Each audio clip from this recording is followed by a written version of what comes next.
All your favorite wrestling shows rolled into one.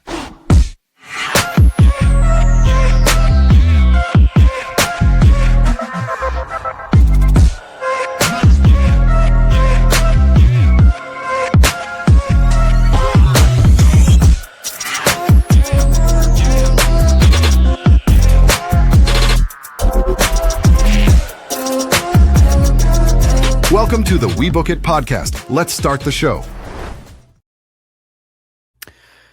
Hello, ladies and gentlemen, my singles and tag team competitors, and welcome to the Friday Night Lowdown. I'm not going to throw the rest. That's Virgil stuff, but I am your host, the one they call the Freaky One. And I still don't know why they still call me the Freaky One. I don't see the Rhiyo Ripley cut out, so it's just the regular Fritos. I am a two-time former Booker of the Year and currently fantasy football champion. Also, for those who celebrate, if you've noticed, I got my boy Snorlax on my chest, Pokemon 30-year anniversary. It also kind of ties into tonight's episode of SmackDown, which I'll explain because tonight is the eve before Elimination Chamber. We started off tonight's show with chaos, pure chaos tonight. We were showed a quick little photo online, but we couldn't tell who was taken out. Fear was going to be LA Knight, since we know how much Triple H is such a huge fan of Knight. But to find out it was Jey Uso taken out and it's been removed from Elimination Chamber. There is so much chaos. Jacob Fatu goes, I want to know who did it. He went in the ambulance with Jay out to the hospital. Cody Rhodes was furious. Trick Williams, being the typical young heel, just loving every second of it. Then we cut back to the crowd and finding Drew there, just laughing and saying he loved every second of it, but he denying he was the attacker. Then we see Cody Rhodes comes out. He's looking for a fight, but Drew is not having it, as we see Nick Aldis saying, we're not doing this. Come to my office. We are going to talk and figure this out as well. But then we got everyone in the men's chamber match coming out. We got Randy Orton that came out. Then we had Trick Williams. We had Javon Evans, and to round it off, LA Knight, which all these men just eager to get in the chamber and have their shot at WrestleMania. Which this led into Trick and LA kind of feuding for a little bit and having a little brawl out there, as all the other three with Javon, Randy, and Cody in the ring looking like what the hell's going on. Vintage Randy came out and RKO'd Javon Evans, which then Cody turned around, was just staring down Randy because he's on one main mission this WrestleMania season, and that is to get number 15. I enjoyed it. I really enjoyed this opening segment. I guess they really didn't want Jey Uso in it, because later on in the show, we do see Drew McIntyre get escorted out with Nick Aldis. Then the Vision come in, and we see Logan Paul, which, like I said, it's fitting because he did bring up a couple times about making the largest sell for a Pokemon card. Also, you're an asshole and starting all the scalping. So since the COVID pandemic, screw you, buddy. But we'll get to that later. It's a different time, different place. But we also had our first match of the night of Solo Sikoa versus Uncle Howdy. Solo came out with a lantern for this match against Howdy. And what I liked a lot about this match here is how they kind of treated it almost like a semi-championship match. They had the lantern, the Uncle Howdy's lantern, on the podium that they normally do for any of the titles, which I enjoyed a lot because I like how they're treating this as, I want to say as a title, but just that has that much honor because of Bray. But Uncle Howdy had the upper hand a couple of times, but Solo rammed his face into the middle of the turnbuckle as the show cut to break. Return to Solo hitting a Samoan drop at the near fall. We did see Solo receive some damage, hitting a post on his thumb and some damage to his hand. This led to a bunch of backs and forths. Ultimately, Uncle Howdy applied the mandible claw to Solo and broke free and ended up running into Howdy's arm for his sister Abigail for a clean win as Uncle Howdy was slowly crawling out to get the lantern, holding it. MFTs came back and attacked him, blindsiding him, and stole it again. Then the rest of the White Six came out, just baffled by it all as NFTs ran out through the crowd into the back.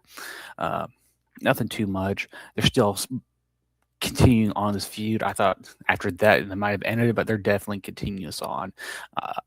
Later on, we do see Nick Aldis saying that was kind of BS, and he's not happy with their performance lately as a tag team. They haven't really defended the tag titles lately. So next week, we will start developing number one contenders for the tag titles. So you see the White Six back in there, but they're definitely going to play a role trying to get back that lantern.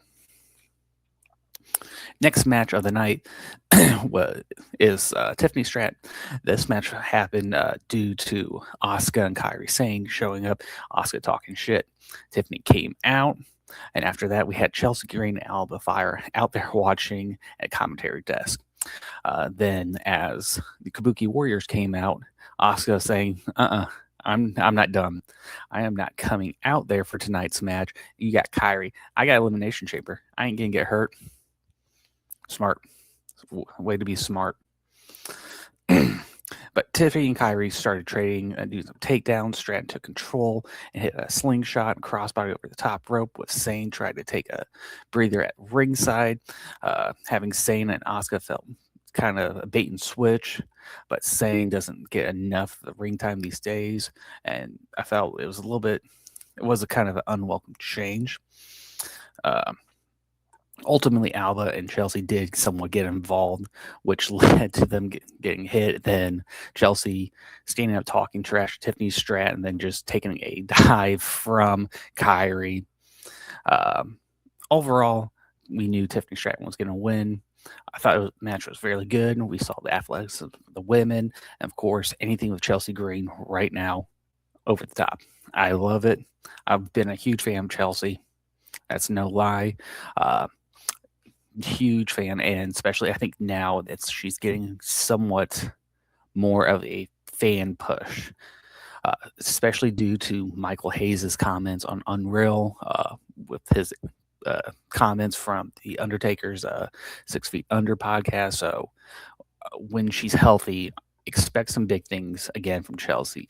Not mid-card title stuff. I'm talking up there, the main event level. Let's see, going down.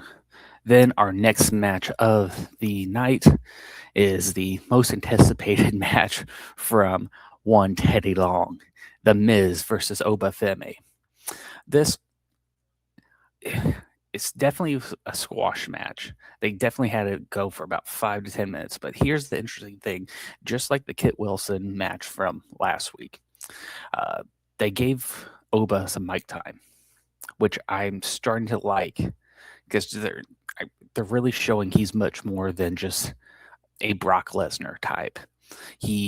Or Omos, where he's silent, he needs a manager to talk. That's the one thing I'm liking about Oba's squash matches now. The Miz, like I said, started off, then Oba came out. Before the match did start, Miz grabbed a mic and came in. Oba took the mic and said, "No, this is mine. Get your own." And the Miz saying, "Let me be the mentor. Let me be your Undertaker. Let me be the leader that you need." And Oba wasn't having it. Took him out and won the match. Like I said, it's a squash match overall. Definitely about 5 minutes or so. But like I said, to me, it's a key highlight because it's showing what Oba has more than just being a huge physique and being super strong, that he does have those mic skills, which every main event guy needs. And I think that's what they're trying to show that crowd. Besides all that, if they haven't been watching NXT, which you need to tune in on Tuesday night for Who's Next on NXT with Virgil. Then our next match of the night is Carmelo Hayes with his U.S. Open Challenge. Before this, we had a backstage segment with him and Dragunov, and he said, "I thought we talked about this. I thought you were going to have a match with me. Dragunov was in a 3-piece suit, said, nah, not tonight. I've got other stuff. And Carmelo just being disappointed. Then just after all that discussion they had, Dragunov just looking off. So I don't know what's going on with this storyline exactly. I don't know if they're maybe plans to turn Dragunov heel eventually, because right now with the U.S. Championship, they're treating it as like Cena would with the U.S. Open Championship, just pure honor and glory and all that stuff, and shaking hands and partnership and companionship and all that stuff. But I'm curious if that's going to change Dragunov, since he's definitely almost avoiding Hayes. So it's weird. But the person who did come out and answer the challenge was Matt Cardona. We see Cardona taking a lot of control in this match, but then ultimately, of course, as we know it, it was Hayes that retained his title. We know this, like I said, I think they're holding Hayes till probably WrestleMania. Like I predicted before, I think it's going to be him and Trick Williams for the U.S. Open Challenge or for the United States Championship. But other than that, it was a fairly good match. We know what Cardona's got with his size and his speed and freak athleticism. Hayes is a freak athlete, but I thought it was a fantastic match with both men. Then this next match is Candice LeRae versus Jordynne Grace. This match was from last week during their little scuffle backstage next to the box. Nothing much right here. We're still dealing with Johnny Gargano being depressed as he's mopey because he lost his mask from Fraxium. Here, he was just laying down on top of commentary as Candice and Jordynne were just trading blows, but eventually Gargano got up and started walking away. They said he was walking away like a zombie, a beaten dog, or just different comparisons, but this distracted Candice, and Jordynne hit her with a pump handle suplex for the win. Nothing much here, but definitely a shine for Candice for sure, which I like. I love Candice in the ring. I'm just curious of what storyline's going to be with Johnny and her. Since we know Tommaso is no longer with us in the company and with AEW. So to see what they're doing, maybe they're trying to build him back up to Johnny wrestling and be a freak athlete that we all know and love in NXT. So we'll have to keep an eye on that. Excuse me. Then our next match of the night is the Women's Tag Team Championship with Rhea Ripley, Io Sky versus Lash Legend and Nia Jaxx. Legend and Sky started with a few counters, which led to Ripley tagging in for a double team against Jaxx and Legend. Legend tried to regroup at the ringside, but the champs went after them. The challengers caught up and swung to the barricades a few times. We come back. There was quite a few botches I noticed in this one. For sure. Some from Io, some from Lash, some from Nia, some from Ripley. This one kind of felt a little bit offbeat, essentially. But ultimately, we had Lash Legend to pin Rhea Ripley after a bunch of disjointed places and all that, and to win the titles, which I'm not upset, even though everyone knows I'm a huge Rhea Ripley fan. But I like what they're doing with the women's tag championships, that they're just jumping like every month, 2 months, something like that. It's interesting. It's fun. We've talked about this where we want to see the titles, change just like the Attitude Era. I'm fine with this. And you're putting shine on women that probably aren't doing much. Like Rhea and Io, they don't need to be in the main event. I know Virgil's talked about it. Put them in this situation in the tag division. If not, move them up to the mid card. Do something different. Let these other women try to shine in the tag division. So I like how they're putting shine, especially on Lash Legend, who is an up and comer. So I think this is a good way to start building her up, especially with that crowd. And then to our last match of the night. As I said, Logan Paul and the Vision came to SmackDown as soon as they heard about Jey getting taken out. Before this, we did have Jacob Fatu come back from the hospital and talk to Nick. All this says, man, this isn't fair. I've been screwed. Jey got screwed. I want to get my hits on Drew. He's the one that did. He took my teeth out. He did all this. He's the one. He's causing all this chaos. And then later on backstage, Cody's talking to Jacob because we did get a confirmation it's going to be Logan Paul versus Jacob Fatu for the final spot in Elimination Chamber to replace Jey. Cody Rhodes says, I know we've been through a lot basically, but when it all comes down to it, I wish you were in the chamber. Wishes him luck. Then Sammy comes out, which is interesting here because it seems like Sammy was gaslighting Jacob here, saying just all this stuff, and then Jacob just got upset. He said, Drew, it seems like Drew's helping you for some reason. Then afterwards, we see Sammy just get frustrated and upset. So I don't know what's happening. Maybe they're going to pivot the storyline who took out Jacob and have it Sammy, and they're going to turn Sammy heel. Because I think a lot of fans are been complaining. I know we've been complaining in our group chat about we're kind of tired of how they're trying to force down Sammy down our throats. I think a heel Sammy would kind of be a new refresher, if you will. But back to our match, Jacob Fatu versus Logan Paul. Theories out on the side, of course, and with Paul Heyman. But a bunch of quick blows, seeing the athleticism from Jacob, seeing the athleticism from Logan Paul.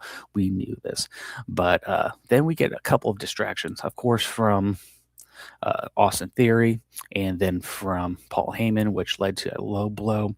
But then out of nowhere, we get a save during this time from the Masked Man, who then was taken out by Theory and Logan Paul to be revealed to be a no one, which I think we all knew this was going to come, but definitely not expecting it almost as soon, especially as on this Friday after the Bronson Reed injury. Yeah, this is definitely put, I wouldn't say a wrench in it. It's definitely, for us fans, it's putting the Masked Man storyline on a pause for right now till the Vision get healthy, since we still don't have Seth, we still don't have Braun, and Bronson is still recently out. But then after all of that distraction, Jacob started to take advantage of the situation to be only taken out by Drew McIntyre out from under the ring after we thought he was gone, ultimately leading to Logan Paul securing his spot in Elimination Chamber.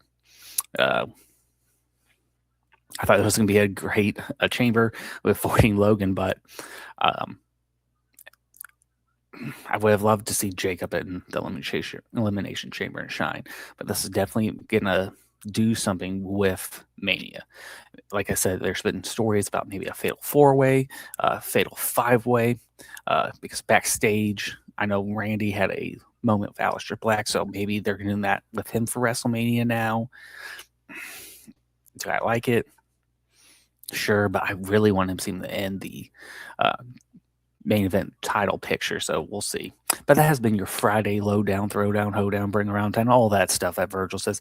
I've been your host, the freaky one, formerly freaky one, Fritos. And remember to tune in on Monday nights with Coach on Raw Dog Monday, who's next on NXT on Tuesday nights. Our AEW recap, I believe that's going to get pushed back to today or tomorrow with Big Daddy C. We'll figure that out, especially since we got Chamber tomorrow as well. You got my show on Friday night. Then don't forget, we get all the boys together on Sunday nights, and hosted this weekend by yours truly. So keep an eye out. And remember to keep those book and pencils sharp and keep on booking. Peace.